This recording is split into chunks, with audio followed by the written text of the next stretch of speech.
Well, welcome to another episode of Here for the Horses. And in this week's episode, we're on the road. We're on location at Boneo Park, and our guest this week is Amanda Ross. Amanda, welcome to you. Fantastic to be here at Boneo Park. What an amazing venue. Oh, thanks, Marie. Yeah, it is. It's an incredible place, isn't it? It really is. It's down on the Mornington Peninsula, and we're here looking out on these fantastic world-class arenas, and there's some agistment here as well. And tell us about your new role at Boneo Park. Well, it's actually a very exciting role. So I am the new agistment manager, and I started yesterday. So I've known Fiona, I think we sold her a horse in 2000 and she just finished school. And then Boneo Park opened in 2007. So I've been a Mornington Peninsula local the whole time and have watched Fiona and her family create this incredible venue. And it feels like we were talking the other day, it's like a full circle thing. So to come here and actually work here, I feel like, I've seen it all evolve, and I'm really excited to be part of its next chapter. Yeah, well, you've got such a long history down this part of the world as well, and it is such a beautiful place. And your history within horses and the whole period of everything that you've been through with horses, it's just been amazing. Tell us a little bit about your career to date. Obviously, you went to the Sydney Olympics, which must be an absolute highlight. Yeah, look, it is. I think once you've been to an Olympics, if that's your focus, there's nothing like it, really. But no, I started riding as a kid in Turin. I did the pony club thing, and our pony club was really big in eventing, and I just naturally progressed into eventing. I did a little bit of everything: show jumping, showing, dressage, and eventing's what stuck. And then I didn't ever say, I want to go to the Olympics, and that was my plan, but I just was super competitive, and that's kind of where it ended up. My family, my mum is horsey, my dad wasn't, so we didn't have a property or anything. And then I think once I decided that was what I was going to do, being bitten by that Olympic bug, I was 26 early, I was determined that's what I wanted to do, ongoing. So I've had various horses, and just recently I ended up show jumping a few years ago. I found a horse who was a very good eventer, but he ended up with a little bit of a neck injury, which made the dressage hard for him, but the show jumping, he was very talented and he enjoyed that. And we ended up doing a few World Cup starts. So that then took on my love for show jumping and something a bit different. And look, I've coached all my life. That kind of goes hand in hand with professional riding. So I really enjoy the coaching and also mentoring and giving young riders that sort of real leg up about being a good horse person, not just a rider.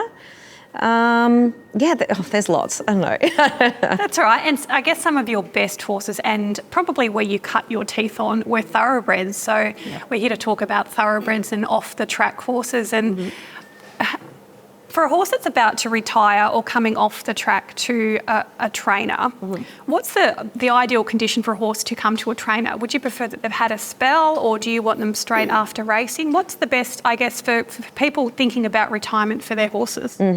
That's a really interesting question, because I have usually had them straight off the track. And they've been sound. So my thing for eventing is that they need to be super, super sound. And then because they're so they have such a routine at the track, I like them to come to the new place and get a routine straight away in the new place. And I don't necessarily work them hard, but they're brought in every day, morning and night. I get to know them, they get to know me, and then I do some basic work with them so that they start to understand their new job. And then after maybe a couple of months, then I might give them a little bit of a spell then, but I feel like they've got the hang of their new place. But interestingly, the horse I've had recently, he's had a spell first, and we do feel that he's sort of let down quite well from his racing. But he doesn't buckle rear or do anything naughty. So I think, bring them in fresh from a spell. If they're well behaved and they don't have any cheeky issues, then that's quite a safe thing to do, and they're a bit more low-key because the feed's out of them too. Yeah, so some people, do like to get the feed out of their system first before sending them to a retrainer, or then people like yourself might like to take them off the track and just get to know the horse a little bit first as well, which I think both are really important. Yeah. And what can a trainer do, or an owner perhaps do, for a horse throughout their career? Obviously, social media has played a really big part, I guess, in raising awareness. But like, I know some people do a lot of flat work in pre-training. Like, Yes. what can people do to, I guess, make your job at the end of a horse's career in retirement a little bit easier? Yeah, okay. So the flat work is really important, and I sort of look at it like yoga for horses. So they're flexible in both left and right directions. They know how to relax their body, and that is a really big thing of them coming off the track not being wired and feeling a little bit stiff, because obviously stiffness creates tension, and that can create, worry. So the flat work is really important, and it also already introduces them to something that's completely different to racing that they're going to be doing, so they're more familiar with that. One of the really big things is knowing as much about the horse as possible and being really transparent with its history. I would prefer, the ideal for me would be the horse comes with a manual. So here are all of its veterinary history. And if I'm looking for a horse that needs to be squeaky clean in its vet, well, that's going to really help. The veterinary part doesn't bother me too much. If I want more of a recreational horse, as long as I can manage that issue, that's absolutely fine. And if I know it's there, then it helps me to manage it. So I think as much history as possible, being really transparent, that's really, really important. Yeah, I think that is important too. And I guess, like you mentioned too, like for someone who's an elite equestrian eventer, wants a squeaky clean horse, that's fine. But there are a lot of horses that come out of racing that are fine and fit for purpose at a lower level that have had issues. So it's about, I guess, understanding the vet report and not jumping at shadows and saying, oh no, that horse is not for me, but I'm a low-level competitor. But it'll be fine for the purpose of what that rider is after. 100%. There's wonderful horses out there, and temperament is so important. And, there's plenty of bits and pieces. We all have niggles. Like, I have a lot of niggles. And so as long as they're managed well, the horses are wonderful. And what we've got to remember is that if you get a young warm blood horse that has just been sort of broken in, it hasn't been in a wash bay, it hasn't been tied up, to the track, hasn't gone to the races and been in cross ties. There's so many things it hasn't done, whereas you get a horse off the track and they walk on and off the float in the truck, they'll stand in the cross tie, they just know what to do. So many things are just so easy for them. I guess too, like horses, like you say, they're exposed to so much, aren't they? They're taken to loud, noisy environments on race day. They've given spells, they might do some dressage, they're taken to different places. So hopefully all of that translates into making your job easier with horses off the track. Definitely. Yeah. And talking about like the flat work as well, like a lot of people might do jumping with some horses, like low-level poles, just to help them with their coordination, or young horses, just keep them interested, I guess. All that stuff helps you as well. Definitely. Poles are really interesting because they give the horse a focus. And when the horse is a little bit distracted, if there's poles, then they start actually concentrating where they're putting their feet. And so before you know it, they've just done a 20-minute session. They're actually really focused, which is great. And they actually I think they quite enjoy that little bit of a challenge and doing something a little different. But it also teaches them rhythm, teaches them how to bend their joints a little bit better. And it makes you keep the horse straight because the pole's not going to move. So you've got to keep the horse in the centre. So it teaches a lot of really valuable things. So with horses coming off the track to you, when you start a horse in its retraining, what are some of the challenges that you might face? Obviously, hopefully the horse has got an understanding of go, stop, turn. Yeah. What else have we got? So the first thing I think we, as people who take on board the off the track and need to understand, is that there's certain things that the horses won't have done, and a lot of them won't have stood by a mounting block.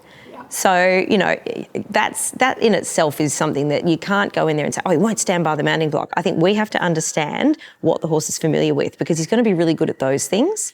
And then when we want to introduce something a little bit different, like I always have a rearing bit ready to go because they're used to being led with a rearing bit.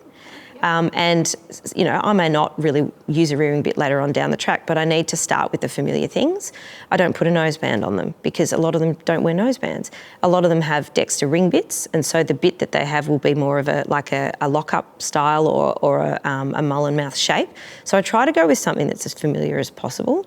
And then the training I do with them is usually we just go into a nice big arena, and I just teach them like a one-rein stop and get them to learn to flex and left and right. It's also a safety move, but it makes them supple. I teach a little bit of really baby leg yield. I actually do it all on the ground first.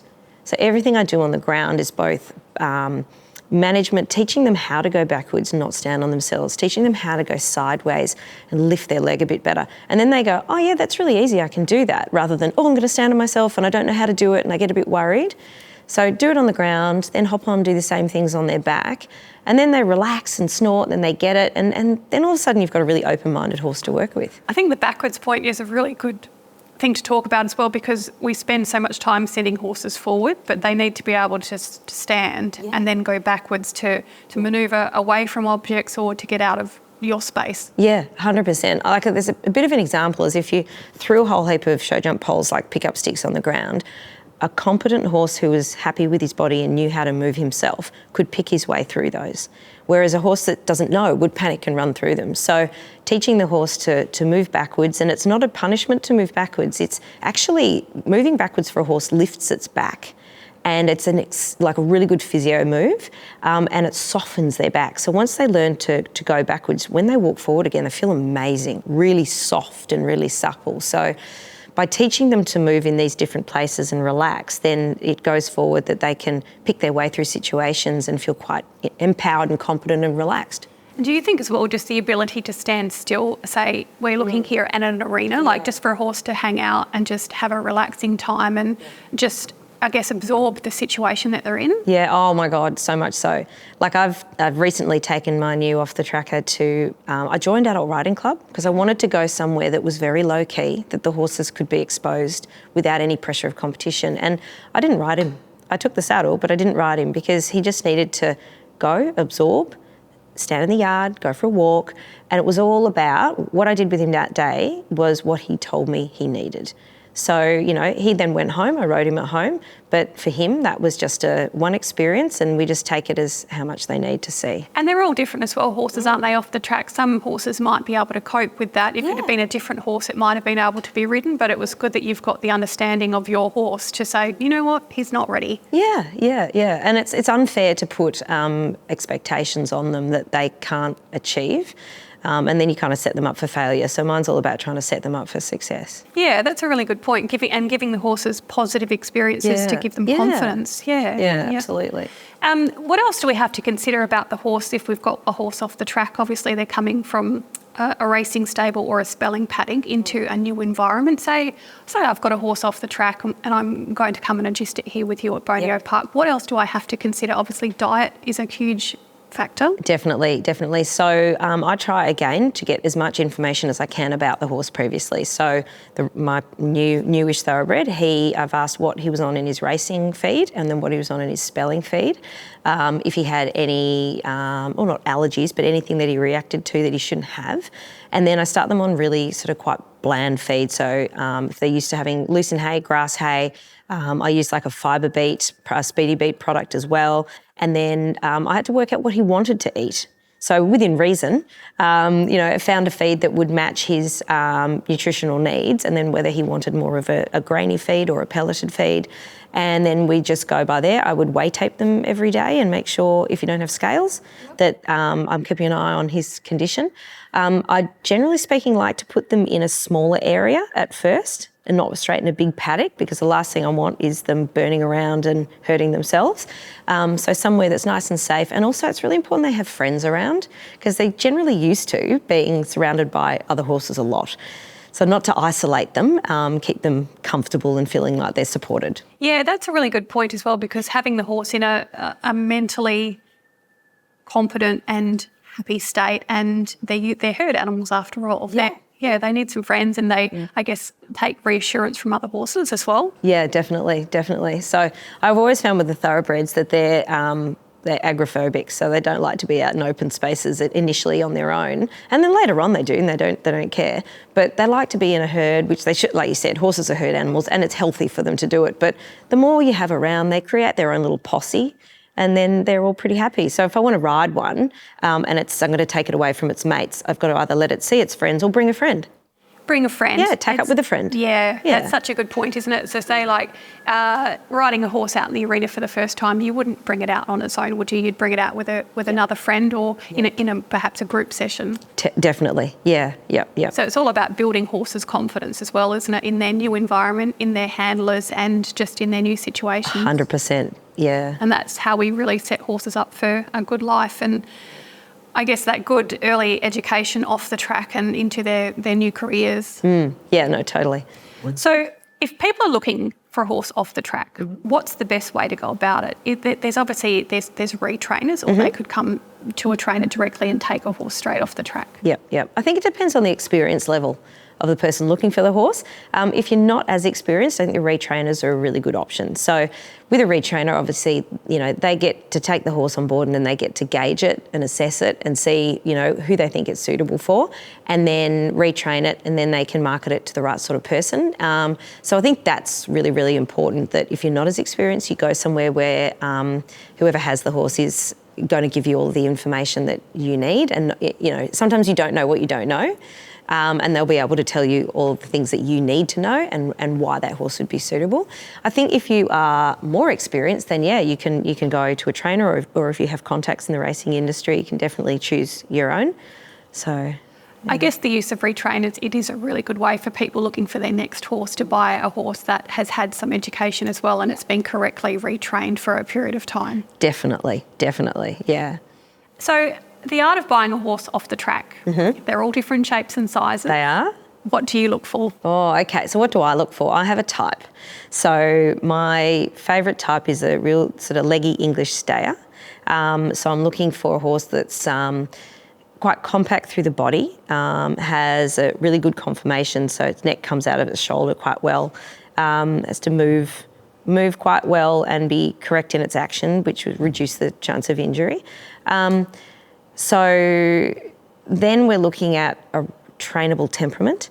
And obviously all the things I'm going to say, the percentage of which one weighs up more than the other is going to depend on what you want, what you need. So for me, the type and the soundness are really important. The trainable temperament, they can be a bit sharp for me. I don't mind if they're a little bit quick, sharp, a little bit spooky, because for a high performance athlete, they need to be super athletic. Trainability, super important. And then it's hard to see how talented they are when you get them off the track unless you go to a retrainer or they've done a bit of arena work, or there's somewhere that you can try them in an environment like an arena.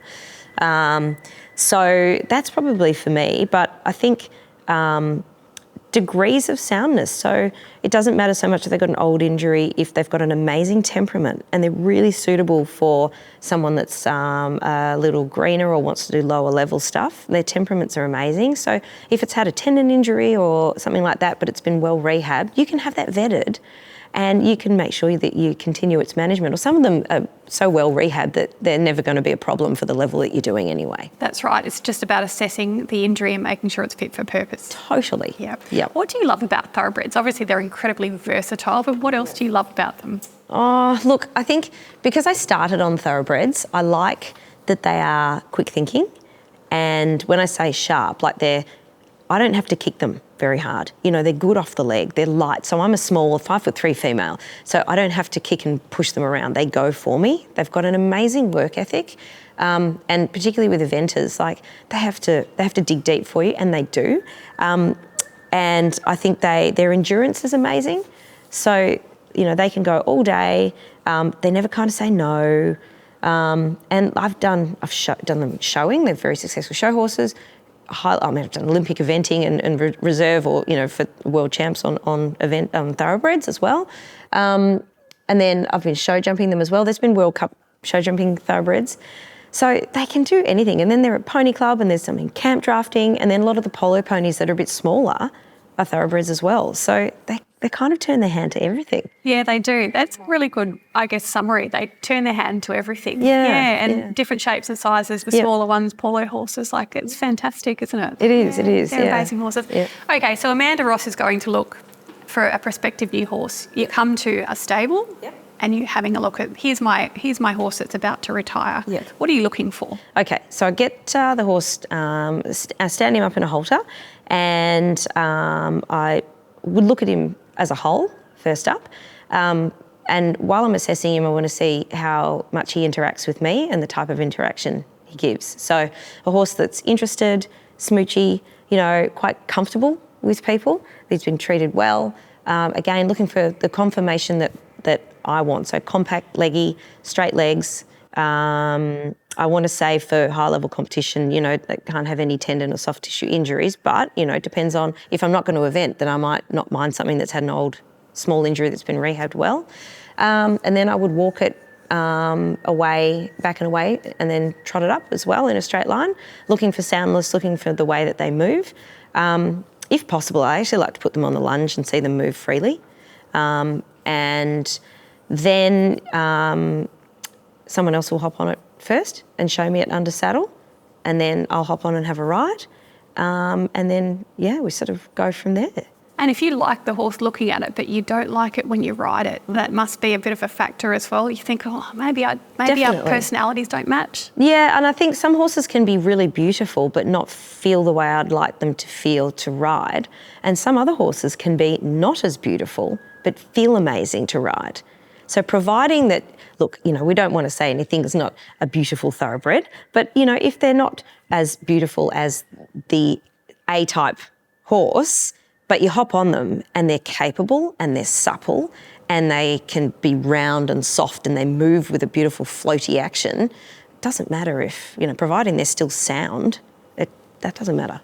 So for owners that are thinking about retiring their horses, I guess from an owner's perspective, they need to start thinking about that from the moment they purchase a horse. Yes. So what can owners think about and can have conversations with their trainers throughout their horse's career that can help them to set them up for a successful life in retirement? Yeah, okay. I feel that in the pre-training stage or in the early training stage, doing some flat work would be amazing. So, and I'm sure that's going to help them in their training anyway. So making them really easy for the jockeys to steer. And then you set the horse up so that every time it has a little spell, if it comes in and does a few days of flat work, and also hacking out and riding out and getting off the arena and off the track, so they can do a little bit of hill work and go out and where it's a bit more natural, get them to go on uneven surfaces and learn how to use their proprioception. So being able to step on up and down and round and go through a bit of water and just be a bit more wise to where they're putting their feet and how to do that. So to me, those two factors, getting them to go out and ride out and see the world, and then also be able to, be a bit more gymnastic and supple in the arena that'd be super. And for people that are taking a horse off the track, or they might be having problems with a horse that they've just taken off the track, obviously we all need a bit of help. Obviously, even I'm sure yourself, you rely on other people. And how important is that? And can people come to you for lessons, or do you perhaps agistment even here at Bonio Park? Yeah. No, it's really important. And I think when you take your off the track out places, you need to have a bit of a wingman to help you, because sometimes they don't want to stand tied up, and we're just better off holding them. So very important to always have somebody about that you can sort of have as a backup wingman. Bonio Park, so we've just opened up the agistment again. So the facility here is really rare. I'll be coaching and schooling horses, so that's part of my role as the manager, is also to bring my coaching from up here. But I know with my new thoroughbred, being here, these facilities are incredible. So I know there's an indoor arena, there's an outdoor arena, which means that I'll never miss a day riding, which is great. There'll also be lots of other horses coming in and out, so they'll have company. They won't get attached to just one horse. They'll have lots coming in and out. And because it's a competition venue, but a very big open place, we can go hacking out. We can ride over to the competition venue when it's quiet. And then when other horses are here, we can gradually start to expose them to the competition when there's horses here. And even if I'm not competing, I can still come over, have a little ride around, and then go back to the agistment. So I think the exposure here is probably the best place I could possibly have to set up a thoroughbred to be able to, learn about his new life in the best way possible. And now let's talk about some of your thoroughbreds that you've had incredible success with. You went to the Sydney Olympics in 2000 with Otto Schumacher. Yeah. Schumacher, tell us about Otto, and he was a thoroughbred. Yeah, so Otto I'd lived in the UK for 18 months when I was sort of 19, and came back looking for a couple of horses. And he was a 6-year-old, 16-2 thoroughbred. I think he trialled. He was by a horse called Dom Cimarosa, and he was a little bit wild, a little bit wired, but he was a brave jumper. And so we ended up with a really fantastic partnership. I think the partnership was based on him being 1% more in control than me. So he was a little unruly in ways, but he was just a machine jumping. He was incredible. So he was the first horse that I had go up to, the high levels, advanced levels of eventing, and he was a pretty amazing start because he taught me how to ride a bold horse cross country and what that should feel like. And I felt like a tiny little pipsqueak on him, but he was the start of it all. Now I've had a bunch of thoroughbreds, all good at their own thing in the meantime, but of recent times, Gothic Medusa, who then was renamed Cocoa Popping Candy. She was trained by Nikki Burke, is that right? Yeah. So Nikki started her, and then Robin Cassie Palm got her and started her as an eventer and did a super job. And she came to me, she's by B and Coney, and she'd be 15, 2.5, 15, 3, little black mare. She is undoubtedly the best cross-country horse I've ever ridden. So she's like a go-kart. She's quick, she goes in a rubber snaffle. She was incredibly athletic and brave, and I could run down the time cross-country on her, no drama at all. So we were reserved for the World Championships in 2018 and ended up competing in England and doing Blenheim horse trials. So that was a real coup for her. That was a fantastic opportunity. She unfortunately had a career-ending injury, just a stifle tear, in the lead up to Tokyo, so we didn't get there, and she would have been a super Tokyo horse because it was hot and twisty, and she would have nailed that. So it was sad, but I bought her from her owners and retired her, and then we've had a foal, so she has a baby who will be 2 this January, and I'm really looking forward to, breaking her in and riding her and bringing Zazi's legacy forward. Amazing. And I also spotted down in the yards as well, Switching to Win, a horse yes. that you've called Romeo, who was trained by Amy Yardley. Oh, so Amy and I sort of went through the pony club days together, and she was a very good show jumping rider. So Amy always has such a good eye for a horse, and I always hassle her and say, Amy, have you got my next thoroughbred? Have you got my next thoroughbred? And actually, this is quite funny. So Bonio Park's owners, like Fiona Selby and Karen Lawrence, Karen's daughters, Molly and Alice, I was teaching. And they said to me one day in a lesson, and they were 14 and 15 at the time, oh, we've been to Balnarring Beach and we've seen the nicest grey thoroughbred. And I said, oh, what was on the saddlecloth? And they said, oh, I don't know, Yagi? And I started laughing. And I went, oh, I'll just make a phone call. I called Amy and said, what's this grey thoroughbred you had at the beach? And she went, oh, you're going to love that one. And she said, he's not finished yet though. So I literally stole the horse from Molly and Alice, but no, they were a bit young at the time to have an off-the-tracker. Anyway, 9 months later, I bought Romeo, and he honestly is the love of my life. He is hilarious. He's very dramatic, very beautiful, but he took to the show jumping and dressage really well. So he won the preliminary championship for the off-the-track dressage a couple of years ago. Wow. And then he was show jumping, and he was up to 1.20 metre. He was such a good little, brave little show jumper. He was the bravest boy ever. But unfortunately, he too had a knee fracture. So he's retired, and I've kept him paddock sound, and he and Zazi go in a little paddock like Ebony and Ivory together. And no, he's hilarious. I love him to pieces. And I follow you on social media as well. There was a horse that you trained recently, Yule Emperor. Yes. So we call him Haz because he walked in the stables. He was called MP. Walked in the stables, pricked his ears, looked like he owned the place, and kind of went, huzzah! Anyway, so he quickly got this nickname, huzzah, and he was bought as a turnover horse. And when I say turnover, I mean I don't have a property to have lots of thoroughbreds, so I couldn't be a retrainer in that sense and take on board a number of horses. So I thought the way that I can contribute is to have one at a time and to educate it as well as possible to give it a good life. So we bought Haz, and in the 12 months or so I had him, he's the most delightful character. So he had some racing wear and tear. He came to me as a 9-year-old, so he was older than a lot of the horses I would normally choose. My vet, Christine Demery, and I looked at him and vetted him, and we went, you know what, we can manage this, we can manage that. And she said to me, no, I think this guy's very manageable.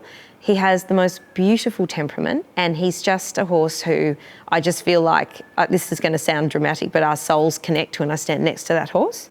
So he, after 12 months or so, I thought, you know what, he's ready to find a new home, and he has hit the jackpot. So he's gone to a lovely 15-year-old girl in Phillip Island and a delightful family, and he's doing pony club, he's doing interschools, he goes on hacks and rides, and she loves him to pieces, and she regularly sends me updates on him, and it is one of the nicest things. And even the Dunns, Nathan Dunn, who raced him before I got him, they follow him still. So yeah, it's that's amazing, really lovely. isn't it? Amanda Ross, thank you so much for having us here for the Horses on the Road at Bonio Park. It's been an absolute pleasure. Oh, thanks, Marie. It's been great chatting.